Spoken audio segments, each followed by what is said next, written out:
दक्ष news, सामान्यांच्या हक्कासाठी नेहमी दक्ष।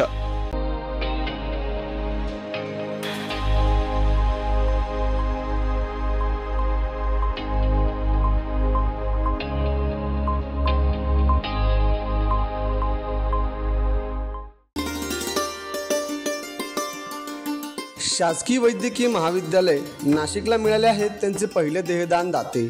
हे पहिले पाऊल उचलले पत्रकारितेच्या माध्यमातून जनतेची सेवा करणारे महाराष्ट्र माझा न्यूज चॅनलचे मुख्य संपादक जनार्दन गायकवाड यांनी।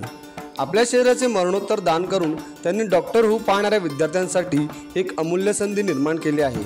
फक्त शब्दातच नव्हे तर कृतीतून समाजाला जाग करणारा हा निर्णय आहे। या प्रेरणादायी पावलावर पाऊल ठेवत महाराष्ट्र माझा न्यूज चॅनलचे नाशिक शहर प्रतिनिधी शोभा जगताप यांनी देखील देहदानाचा संकल्प केला आणि समाजासमोर एक आदर्श ठेवला आहे। यावेळी शासकीय वैद्यकीय महाविद्यालयाचे अधिष्ठाता डॉक्टर व्यंकटेश गीते आणि प्राध्यापक वर्गाच्या उपस्थितीत या दोन्ही दानदात्यांचा विद्यार्थ्यांसमोर सन्मान करण्यात आला। त्यांनी नमूद केलं, एका देहापासून 6 ते 7 सर्जन डॉक्टर तयार होऊ शकतात। अशा शरीरदानामुळे लाखो रुग्णांना जीवनदान मिळू शकते। प्रसंगी डॉक्टर गीते यांनी जनार्दन गायकवाड यांची विद्यार्थ्यांसमोर थेट मुलाखत घेतली आणि विचारलं, आपण देहदान का करत आहात?